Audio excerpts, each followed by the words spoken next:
Pues buenas noches a todos. Una vez más, un honor para mí, ¿no? Un placer, un gusto, una bendición de Dios el poder compartir con todos y cada uno de ustedes esto que Dios mismo me permite o nos permite hacer. Entonces, vamos con la tercera parte o el tercer ciclo que tenemos en el libro del Génesis, en el primer libro de la Biblia, en estos 5 libros que estamos estudiando, que son la Torá, ¿no? O el Pentateuco. Vamos a esta tercera historia o tercer ciclo, ¿no? Es el último de los ciclos que tenemos de los relatos patriarcales, ¿no? Es el último ciclo y contiene la historia de José el soñador. Probablemente un adolescente, ¿no? Estoy pensando 13 a 17 años más o menos. Decíamos la semana pasada un poquito, es un relato compacto, distinto a los otros dos relatos o ciclos patriarcales que ya hemos estudiado en las semanas anteriores. Los relatos anteriores, el de Abraham, el de Isaac, el de Jacob, sobre todo de Abraham y de Jacob, tenemos como la compilación de varias tradiciones que se habían unificado, ¿no? A través del proceso de edición, ¿no? Y de poner en conjunto con ciertos retoques redaccionales a través de la historia. Y entonces tenemos a veces como dos versiones, ¿no? O tres versiones en algunas ocasiones, ¿no? Otra vez de Abraham que niega a Sara y luego que Isaac niega también a Rebeca, etcétera. Tenemos varias cosas ahí. El de José, es como que una historia más homogénea comparado con lo que teníamos los otros dos o tres relatos, ¿no? El inicio se plantea el problema de que hará correr la acción de esta historia, ¿no? La tensión con su clímax que está presente en dos largas escenas, el desenlace que es corto, ¿no? Como de costumbre en esta historia. Entonces estamos hablando de José, el primer hijo de Raquel, y esto es importante, de Raquelito. Entonces se recuerda que el tío Labán, ¿no? Le hizo tranza a Jacob, a Israel, y en lugar de entregarle a Lía, pues le entregó a Raquel, a Raquelito, ¿no? Y Raquel era la que Israel quería, él la quería, ¿no? Y resulta, otra vez, un patrón que se repite en las escrituras, que Raquel, pues no podía concebir, esto lo encontramos en el capítulo 17:1, ¿no? Otra vez Jacob amaba a José más también, y esto dice, perdón, en el 47, 37:1, estoy en el 37 ya. Dice que Jacob amaba a José más que a sus otros hijos. Esto de las preferencias, pues es un tema que también se repite en la Biblia, ¿no? Otra vez, desde el punto de vista psicológico, si hacemos un análisis psicológico desde una perspectiva del siglo XXI, pues a nosotros no nos hará mucho ruido, ¿no? O algo de ruido de alguna manera. En la Biblia pasa bastante, ¿no? Es como que Dios tiene preferencias sobre el que no creemos que lo merece muchas veces. Entonces, Jacob amaba a José más que a sus otros hijos. Él lo prefería, ¿no? Y el sello de esto, pues era su túnica, ¿no? La famosa túnica de José, que era una túnica especial, era un vestido especial. De hecho, cuando lees en hebreo el término túnica, el vestido que tenía José, nos referimos a algo que es digno de un rey. Tenía colores monárquicos de un monarca, como el turquesa, el púrpura, ¿no? Entonces Jacob o Israel no se reservó esta inclinación, este amor que tenía otra vez. Raquel, recuerda, no podía tener hijos. Esto también tiene que ver a lo mejor con esta parte de la historia. No podía tener hijos, no podía concebir. Entonces, finalmente, aquella que no podía concebir y tenía pleito con su hermana Lía que sí pueda tener hijos y le da bastantes al principio, pues la hace como que menos. Entonces el primer hijo que nace es José, y por eso es tan especial José, y por eso lo prefiere Israel, ¿no? Y esta será su bendición, por supuesto, de José y de él para los demás, pero también será su desafío de alguna manera, ¿no? Será su desafío. Interpreta los sueños. Este es un don de Dios. Este es un don de Dios, ¿sí? José también, José no solamente era favorecido por Jacob, su padre, encontramos aquí que José ha sido favorecido por Dios. ¿Por qué entendemos esto? Porque tiene esta destreza, ¿sí? Única, maravillosa de interpretar los sueños y que le servirá para la vida completa, ¿no? Ahora, José es un adolescente y pues como todo adolescente, ¿no? Otra vez no es maduro, pues le contaba sus sueños a sus hermanos y luego se los interpretaba, ¿no? Y el de las gavillas, ¿no? Había 12 gavillitas y había un gavillón, ¿no? Y las 12 gavillitas se inclinaban sobre el gavillón. Y adivinen quién eran las gavillitas, pues ustedes, y el gavillón, pues yo, ¿no? Entonces, por eso sus hermanos terminan odiándolo tanto, ¿no? Porque les hacía esto él mismo. Deja entrever cuando analizamos la personalidad de José en este momento, que es medio creído, que tiene esta cierta arrogancia que, pues que a veces está ahí en nuestra vida, cuando eres adolescente, cuando eres joven, ¿no? Así como que yo quiero ser o yo quiero hacer alguna cosa por encima de los demás, alguna cosa así. Algunos puntos importantes, ¿no? Es otra vez el hermano menor que se impone, esto se va a repetir bastantes veces, es un como una cosa que pasa en la Biblia una vez y otra vez y otra vez, ¿no? El sueño que se cumple, esto es importante, ¿no? Otro tema, ¿no? Que veremos a través de estos 13 capítulos es, pues, el encarcelado que es reivindicado y que al final termina triunfante. La intervención de Dios, ¿no? Esta es una historia que va guiando el hilo. A ratos no estamos viendo como las historias anteriores que Dios aparece y se manifiesta, ¿sabes? Como a Abraham, como a Jacob, ¿no? Y luego le hacen le hacen como un altar y le ofrecen. Acá la historia es como que la historia va corriendo y Dios está como que desde arriba o desde afuera actuando de alguna manera, ¿no? De alguna manera. Entonces, en eso también difiere de las otras historias en Génesis. Entonces, tenemos del capítulo 17 al capítulo 50, ¿no? Perdón, 37, sigo con el 17. Del 37 al 50, esta es la historia de José, el tercer ciclo de esta historia, ¿no? De esta historia. Entonces, sus hermanos, ¿no? Porque él se hace tan odioso y porque es favorecido por su padre, pues los hermanos, ¿no? Terminan cayéndole encima. Esta historia de los hermanos también, si usted ha seguido este estudio del libro de Génesis, tenemos esto en Génesis como un patrón, ¿eh? Triste, un patrón triste, ¿no? Los hermanos de Génesis que suelen vivir con relaciones como agitadas, como llenas de mentira, de odio, de violencia. Muy triste, no es como una cosa buena. Recuerda otra vez, regreso a las historias que hemos contado ya, Caín y Abel, ¿no? Los hijos de Adán y Eva, ¿no? Caín termina matando a Abel. Los hijos de Noé, Sem, Can y Jafet, unos son bendecidos y otros no, y también las relaciones medio extrañas ahí, ¿no? La cuestión con Cam.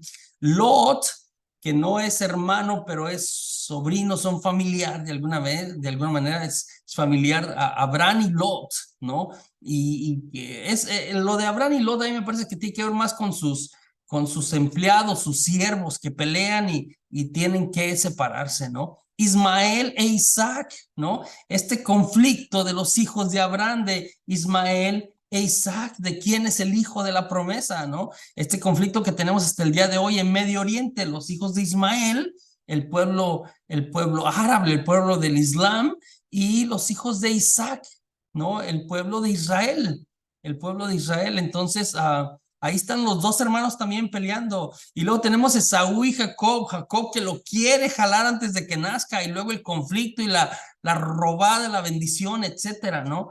Tenemos hasta a las dos hermanas, Raquelito, ¿no? Ya había mencionado Raquelito y Lía, ¿no? Que también pelean.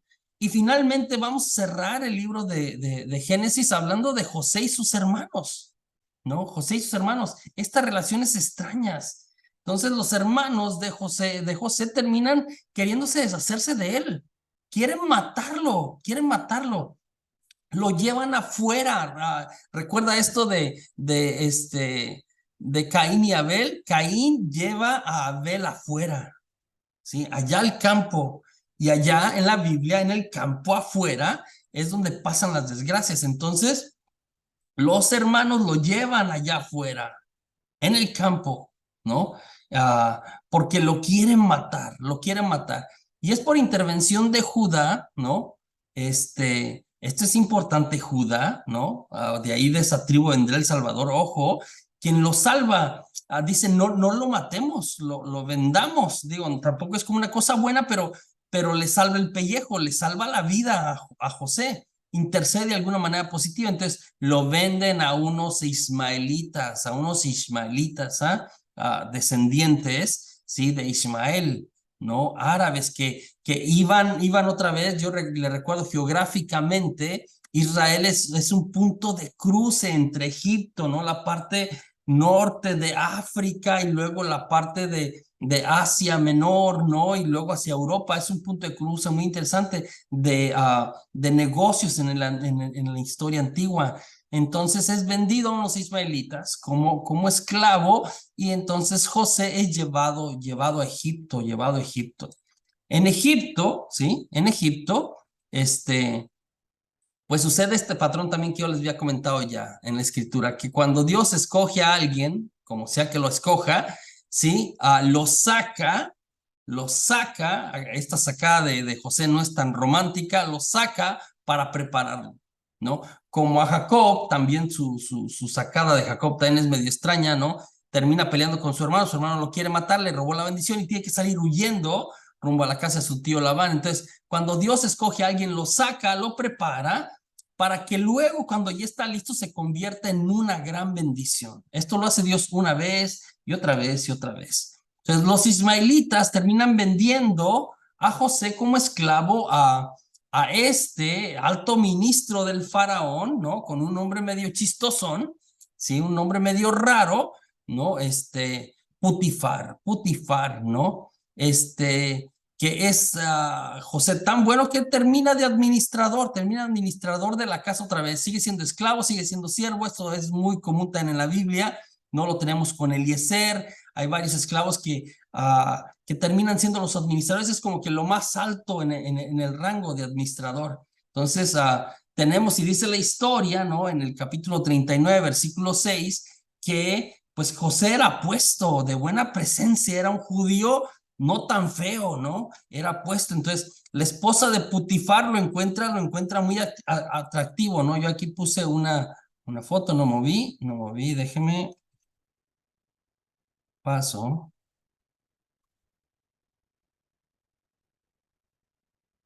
¿Qué está viendo? ¿Qué pasó aquí?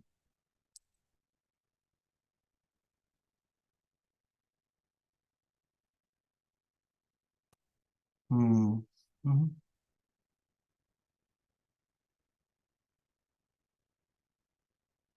no,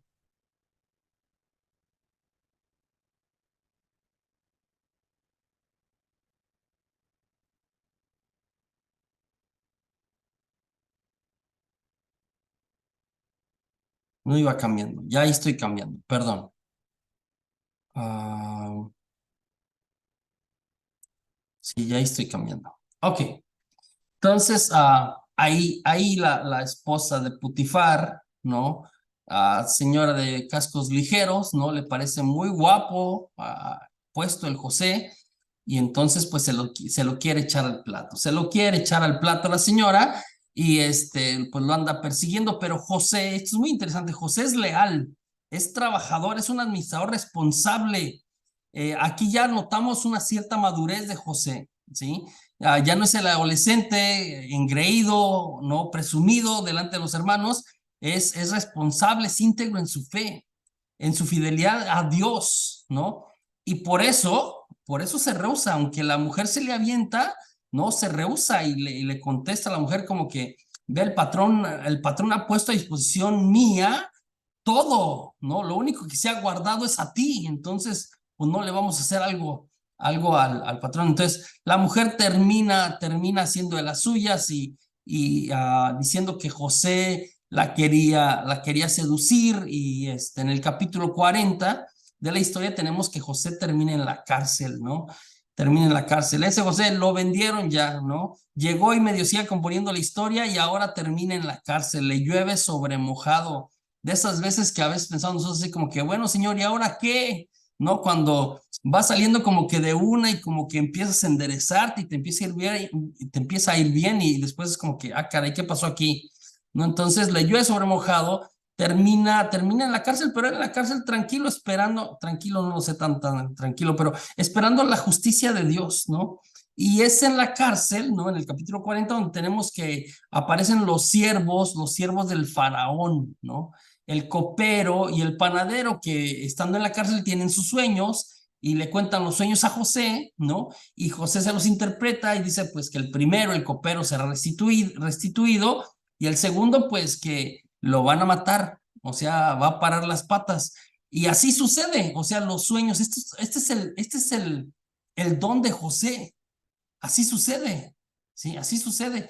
Y sucede así, ¿no? Son liberados, uno lo matan y otro restituido, y pasan 2 años después de la interpretación de esto, y es cuando el faraón tiene el famoso sueño de las 7 vacas gordas y las 7 vacas flacas, ¿no? Y ahí es donde el copero, 2 años después, se acuerda de él, se acuerda del hebreo que está en la cárcel, y le dice al faraón y lo mandan llamar para que interprete el sueño del faraón. Esto es interesante, ¿eh? José conoce sus dones. José conoce que el Señor le ha dado esta gracia, la de interpretar los sueños, ¿sí? Acá es importante que nosotros reflexionemos como, ¿cuáles son mis dones? ¿Ah? ¿Qué es lo que el Señor me ha dado a mí? Y luego de eso preguntarnos, ¿los estoy usando para gloria de Dios? Lo que Dios me dio, que todos recibimos algo, yo creo que eso es importante. José lo tenía claro, ¿ah? Y lo usa. Entonces, a preguntarnos si yo sé cuáles son mis dones, si los tengo ubicados, qué es lo que el Señor me ha dado. Y si esos dones que el Señor me ha dado, los estoy usando para su gloria, ¿o no? ¿No? Entonces, José pone todo en manos de Dios y por eso, por su confianza, ¿no? Por su perseverancia, todo va prosperando. Sucede como lo predijo en el sueño del faraón, ¿no? Sucede justo, ¿no? 7 años de abundancia y después vienen 7 años de hambruna, ¿no? Y entonces, por esto, porque atina y porque ha ayudado a Egipto, pues termina de primer ministro en Egipto, de primer ministro en Egipto.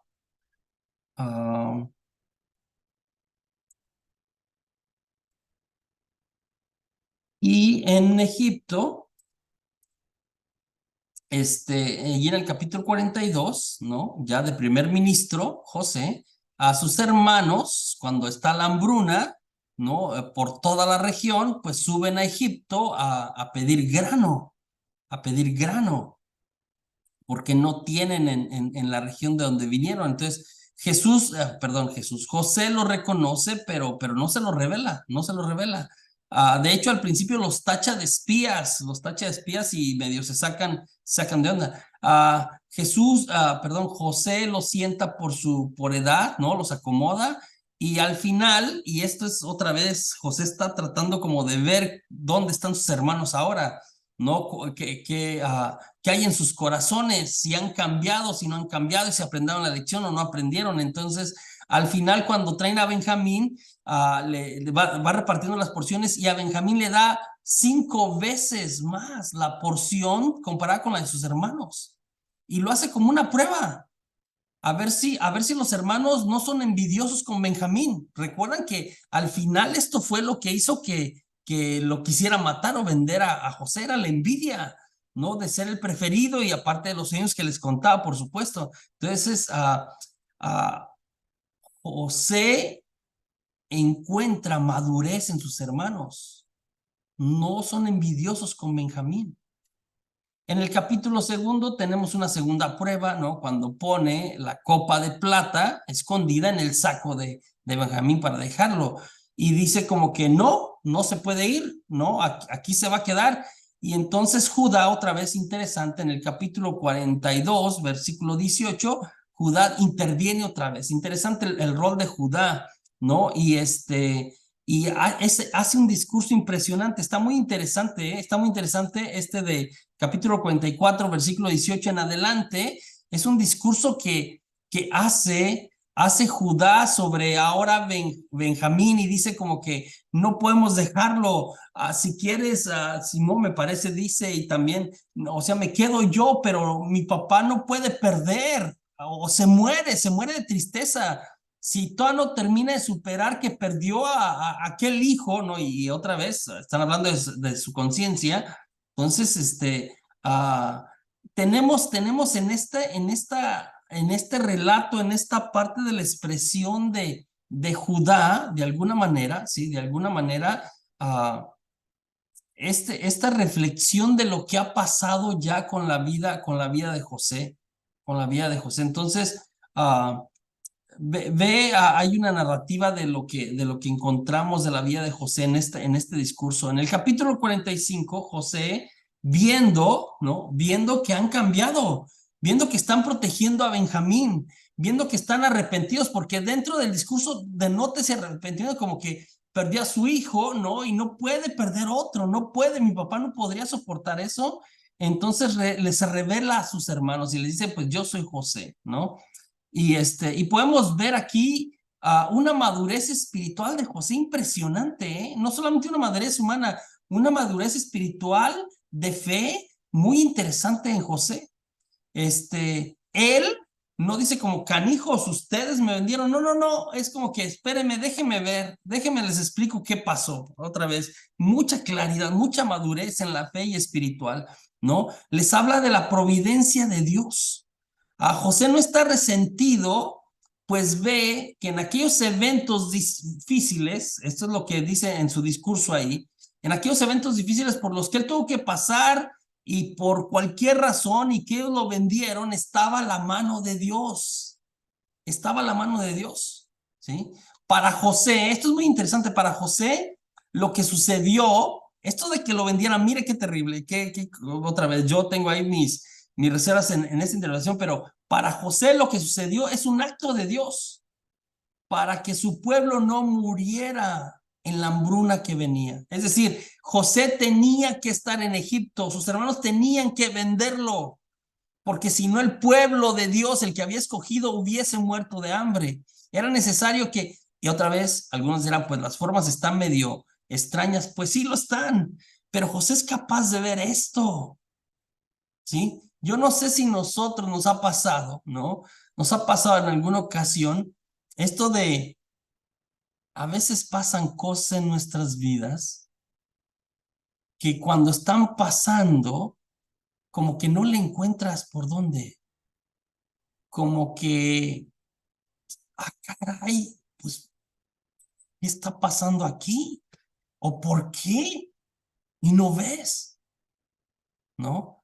Y ya sea que tú mismo te lo buscaste o que alguien más incluso, mira, a mí me ha pasado, piensa que te va a hacer daño, que va a hablar mal de ti, que va no lo sé, alguna cosa, hasta hacerte trampa, no lo sé, cualquier cosa. Y piensa que te está haciendo daño y cuando pasa el tiempo, pues sucede que Dios tenía algo más grande. Y luego tú y yo podemos ver como que es que tenía que pasar eso, ¿ah? Que cuando pasó no fue romántico, no fue bonito, de hecho fue desagradable, para que ahora pasara esto, ¿no? Y ahora llegar una bendición más grande de lo que yo había imaginado en mi vida. Cómo Dios utiliza, incluso no las manda. Esta es la parte que yo decía que tengo mi diferencia ahí. Dios utiliza aún estas cosas que parecen malas en nuestra vida para glorificarse, para hacer cosas grandes en nuestras vidas. Es interesante. A veces digo, y cuando estamos ahí, pues no lo vemos, ¿no? Yo recuerdo otra vez, les he contado mi testimonio de cuando salí del seminario, ¿no? Me enamoré de esta muchacha y estaba muy enamorado. Y cuando me mandó a volar, pues estaba ahí llorando, ¿no? y reclamándole a Dios que por qué me la quitaste. Y sin darme cuenta, pues que Dios tenía una mujer mucho mejor para mí, ¿no? Y que después cuando descubro esto, ¿no? Estos 18 años de una compañera, una mujer que ha caminado conmigo, que hemos caminado junto a Dios, es como que, oye, es qué bueno que me mandó a volar, ¿no? Pero cuando me mandó a volar, pues estaba llorando, ¿no? No lo podía ver. Dios siempre tiene algo mejor para nosotros. Esto es muy interesante. La providencia de Dios actuando siempre. Oye, yo perdí aquel trabajo y como, ¿por qué lo perdí? Y a veces cuando estamos en ese proceso, también yo, así como que, caray. Y, y después Dios se manifiesta, Dios se manifiesta.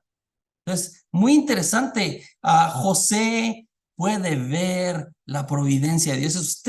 Ustedes me vendieron pensando como que estamos como echando afuera nuestro odio, nuestro rencor a este canijo, ¿no? Pero Dios, ¿no? Necesitaba eso, aunque suene raro, loco, ¿no? Porque me iba a bendecir y los iba a bendecir ustedes, ¿no? Si no se iban a morir de hambre. Entonces, lo importante, pues, que nos está narrando la historia es confiar en Dios, confiar en Dios. Entonces, después en el capítulo 46, estoy en la parte final ya de Génesis, Jacob sale para Egipto, ¿no? El papá van por él, lo traen para que esté con José, ¿no? Tiene una audiencia con el faraón, ¿no? Y después ahí aparece el testamento de Jacob, se reúne la familia en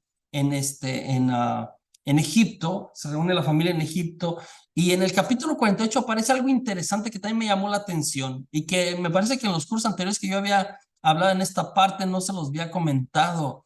En el capítulo 48, Jacob adopta y bendice a los hijos de José, a Efraín y Manasés. Entonces, José tiene estos dos hijos, Efraín y Manasés. Manasés es el primogénito, Efraín es el chiquito, ¿no? Y entonces los llama en el capítulo 48, ¿no? Los presenta José a su papá, a Jacob, a Israel.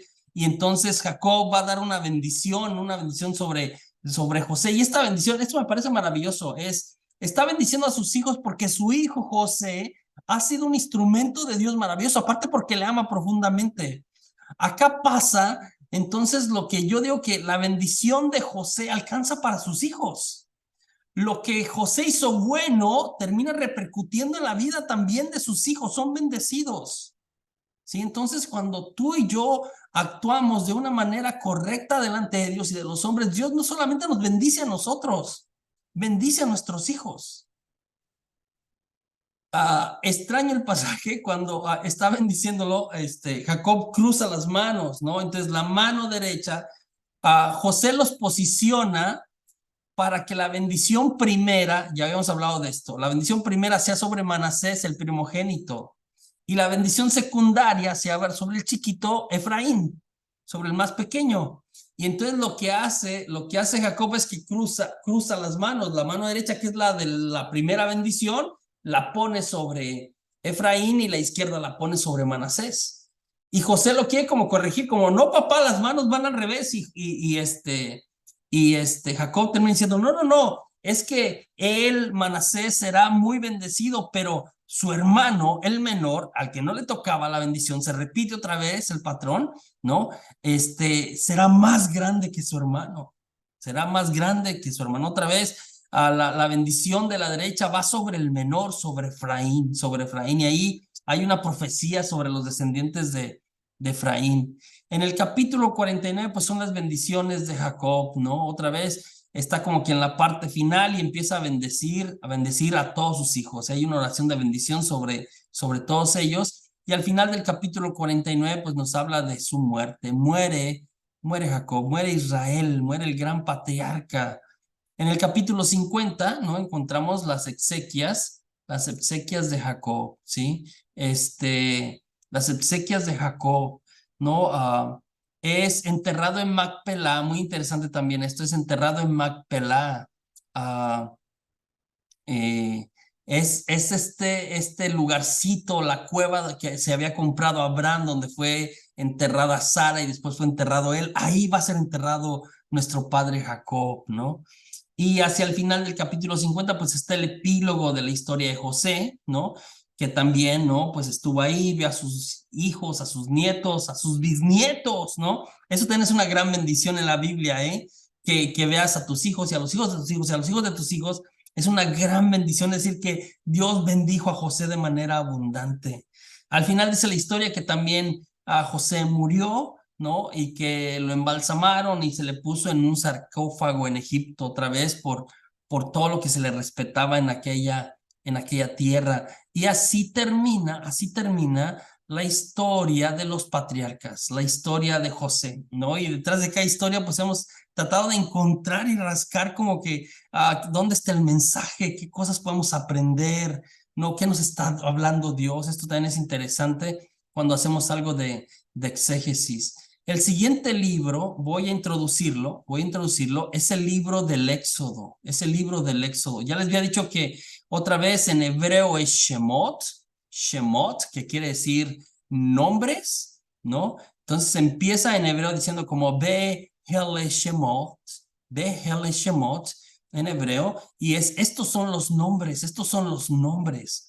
Y empieza a hablar otra vez de los descendientes de Israel, que ahora de 70 individuos que vinieron, ¿no? Con la familia de Jacob, ahora se han vuelto un pueblo numeroso, porque se empieza a cumplir la promesa de Dios de que se convertirán en una gran nación, ¿sí? Entonces, Éxodo, ¿no? Éxodo, ¿no? Esto es en griego, Éxodo. Perdón, no cambié, otra vez, disculpe. Éxodo, ¿no? Éxodo, dos palabras, viene de ex, y compuesta del griego, el término es en griego, Éxodo, pero el término en hebreo es Shemot, ¿no? Pero Éxodo es de quiere decir como fuera de o salir o de donde se sale de alguna manera. Y jodos en griego quiere decir caminos, entonces como que salir afuera en los caminos, una cosa así. Pero luego en hebreo es Be Hele Shemot. Estos son los nombres, esos son los nombres, ¿no? Podemos dividir el libro del Éxodo en tres grandes partes, ¿no? Hay varias maneras de dividirlo, pero podemos dividirlo en tres grandes partes. La primera, la salida de Egipto, del capítulo 1, versículo 1 al capítulo 15, versículo 21, la salida de Egipto. Todo este proceso, ¿no? Ahí está la historia de Moisés y todo, pero es para la salida de Egipto. Y luego del capítulo 15, versículo 22 al 18, esta es una parte más cortita, ¿sí? 27, al capítulo 18, 27, pues la marcha a través del desierto, ¿no? Esta salida, este pedazo nada más de salir de Egipto, subir y luego bajar hacia la región del Sinaí, en tres capítulos, ¿no? Y después del capítulo 19 hasta el capítulo 40, que es el último del libro del Éxodo, pues los acontecimientos, lo que sucede en el Sinaí. Otra vez, 19 al 40, más de la mitad del libro es en el Sinaí, porque el Sinaí es muy importante. Lo que pasa en el Sinaí marcará la historia del pueblo de Israel. El evento que será en el Sinaí es de suma importancia, ¿no? Entonces entramos a este segundo libro, ¿no? Este segundo libro, y tenemos un cambio en el estilo y en muchas cosas ahí interesantes. El tema principal del Éxodo, pues, es el culto, aunque suene raro, ¿no? Finalmente, Dios le pide a Moisés que vaya a hablar con el faraón para que los deje salir. Y que los deje salir no nada más por dejarlos salir, que los deje salir para que le rindan culto, ¿sí? Que sean libres para alabar a Dios, para rendirle culto al Dios que los ha llamado, que los ha escogido, ¿sí? Entonces, la comunión con Dios, de acuerdo a lo que nos enseña el libro del Éxodo y también nos enseñará el libro de Levítico, la comunión con Dios se establece a través del culto. Nosotros nos relacionamos con Dios, nos comunicamos con Dios a través del culto, a través de rendirle homenaje, a través de reconocerle como Dios, conocerle como Dios. Entonces, el tabernáculo será el lugar de comunión con Dios, será el lugar del encuentro con Dios, del encuentro con Dios. El libro del Éxodo comienza pues con la historia de Moisés. Un poquito antes, como subió al trono un nuevo faraón, ¿no? Estamos hablando aquí de Ramsés II, ¿sí? Y este se olvidó de José. Habían pasado, estamos hablando más o menos 400 años más o menos, se había olvidado de José, ¿no? Y entonces, ahora en lugar de favorecerlos, pues hay una opresión terrible. Y tenemos delante de nosotros una opresión, están en Egipto, ¿sí? Una opresión política, ¿sí? Física, laboral, por supuesto, pero también tenemos, y vamos a hablar, y vamos a entender cuando le rascamos un poquito, cuando analizamos de una opresión espiritual, de una opresión espiritual. Ellos tienen que ser libres para adorar al verdadero Dios, porque están adorando a los dioses egipcios que no eran los verdaderos dioses, ¿no? Tenemos la figura de las parteras, ¿no? Las parteras que el faraón manda que maten a los hijos de los hebreos. Entonces, las mujeres judías, pues eran muy fuertes, ¿no? Entonces, se pueden dar a luz por sus propias fuerzas. Entonces, tenemos luego entrando el libro del Éxodo, este contraste entre el faraón y la madre de Moisés. El faraón que ataca la vida, quiere matar a los hijos de los hebreos, y luego la madre de Moisés que la protege, que la defiende, ¿no? Entonces nace Moisés, el faraón quiere matarlo, ¿no? La mamá lo pone en una canasta, en una cesta, que el término es igual que el arca, que es el mismo término que ahora entendemos nosotros como la iglesia, ¿no? El arca donde se fue liberado, la cesta donde es puesto, en hebreo suena parecido, ¿no? Entonces, en hebreo, entonces ahí lo pone y es rescatado y crece en el palacio. Moisés crece en el palacio, aunque crece en el palacio, él sabe que es un hebreo, ¿no? Él sabe que es un hebreo, porque la sangre llama, porque ya cuando crece, ¿no? Que un egipcio está golpeando a un hebreo, pues ahí entra para defender, entonces la sangre llama, ¿no? Y termina por accidente matando al egipcio y tiene que huir, ¿no? Y huye rumbo a Madián, allá conoce en el pozo, recuerda otra vez, los esposos conocen a las esposas en el pozo. En el pozo conoce a Séfora, la hija de quien será su suegro, Jetro, y se casa con ella. Esto lo encontramos en el capítulo 2, versículo 21. Entonces, pero estando allá, Moisés, ¿no? En Madián, ¿no? Corriendo, escapando, otra vez se repite el patrón. Disculpe otra vez, pero se repite el patrón, es al que va a ser escogido, es sacado, otra vez, también de manera medio violenta, tiene que salir huyendo, si no lo van a matar, y al desierto, a Madián, y también es muy interesante, que va a Madián, que es la zona del Sinaí, que es donde el pueblo va a tener que ir, como, mire la preparación de Dios otra vez, regreso al tema, Dios prepara, ¿no? Porque va a hacer algo, y en esa preparada a veces nosotros no entendemos, pero ¿por qué aquí? ¿No? Y es muy importante que Moisés sepa de las cuestiones del desierto, porque llevará a este pueblo a través del desierto. Entonces en Madián, huye a Madián, ¿no? Aprende, conoce, ¿no? El desierto. Conoce el desierto, entonces Dios lo va a preparar porque después lo utilizará él mismo para liberar y llevar a su pueblo a través del desierto, ¿no? Entonces, pero otra vez estando en el desierto, y ahí puse mi imagen, ¿no? Voy a pasar a eso de Dios llama, ¿no? Dios llama, ya hablé de están oprimidos, la infancia y la niñez, y Dios llama a Moisés desde la zarza ardiendo, ¿no? La zarza ardiendo en medio del desierto, ¿no? Entonces, dos razones por las que Dios responde a lo que le está pasando a Israel, ¿sí? Entonces el pueblo ahora está oprimido, el pueblo, ¿no? El pueblo que será gran bendición, este Dios que es el Dios de ellos, responde porque se acuerda de la promesa que le había hecho a Abraham. Es decir, Dios es fiel a su palabra, ¿no? Es fiel a su palabra. Primer cosa interesante. Entonces escucha el clamor de su pueblo, favorece al desprotegido, al pobre, al oprimido, ¿no? Vela por los derechos de escucha su clamor. Y segundo, Dios manda siempre, y esto vamos a verlo también en la Biblia una y otra vez, a los profetas cuando hay una crisis política, religiosa o natural. ¿Para qué? Para que el profeta interprete los hechos que están viviendo.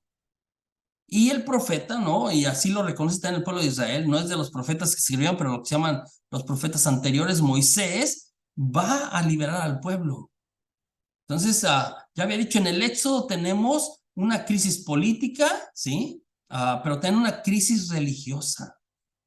Entonces, en el capítulo 3, versículo 4 en adelante, tenemos la llamada de Moisés. Dios llama a Moisés desde esta teofanía, esta manifestación poderosa de Dios en la zarza que arde, pero no se consume. Otra vez, lo normal es que las zarzas ardieran, lo anormal es que no se consume, y luego que hay una voz que le llama a Moisés y que le dice, quítate las sandalias, que las sandalias representan toda seguridad.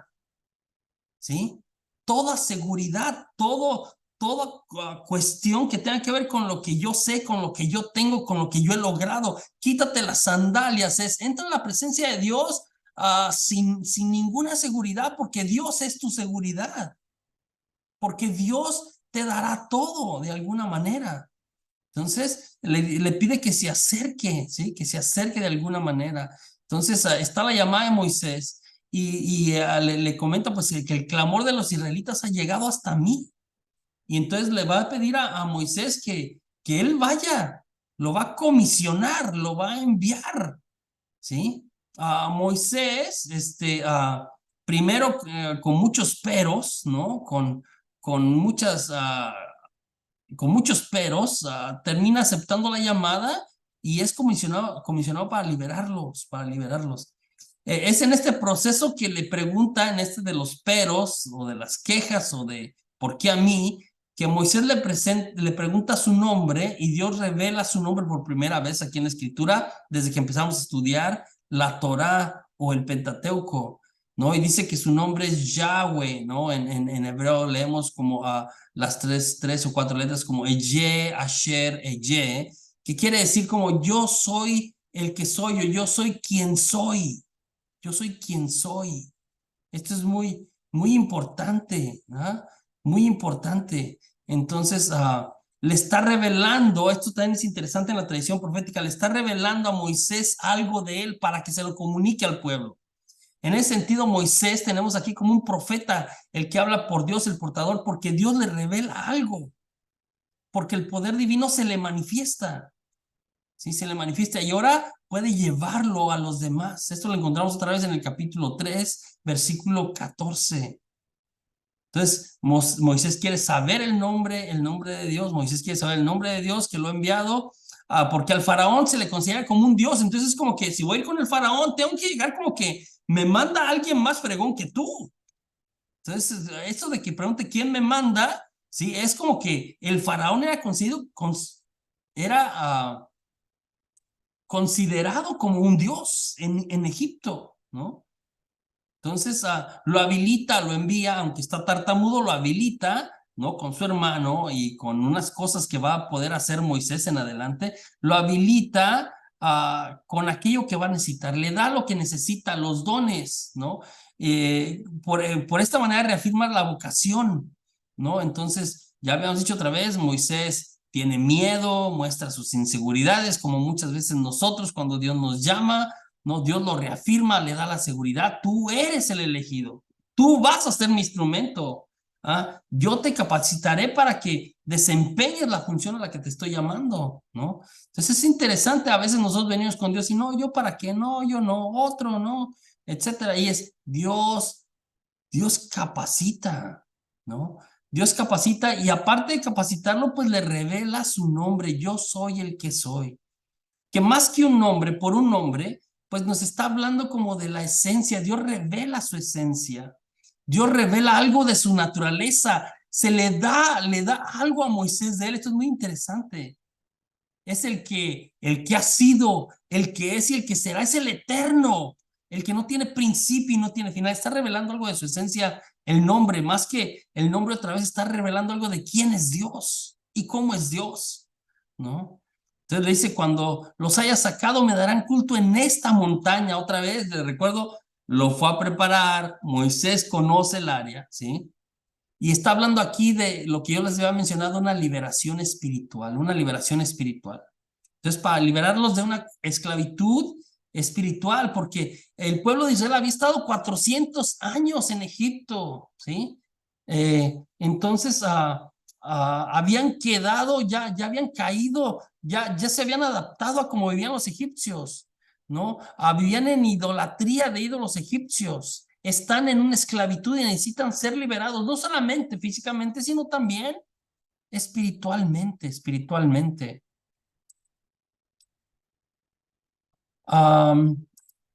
Ahí en Egipto, ¿no? En el capítulo 5, después de que Moisés acepta la misión, pues regresa a Egipto, ¿no? Y en Egipto les pide al pueblo, a los líderes que se circunciden. Esto es muy interesante. Este es el rito que otra vez desde Abraham, regresamos al capítulo 17 de Génesis.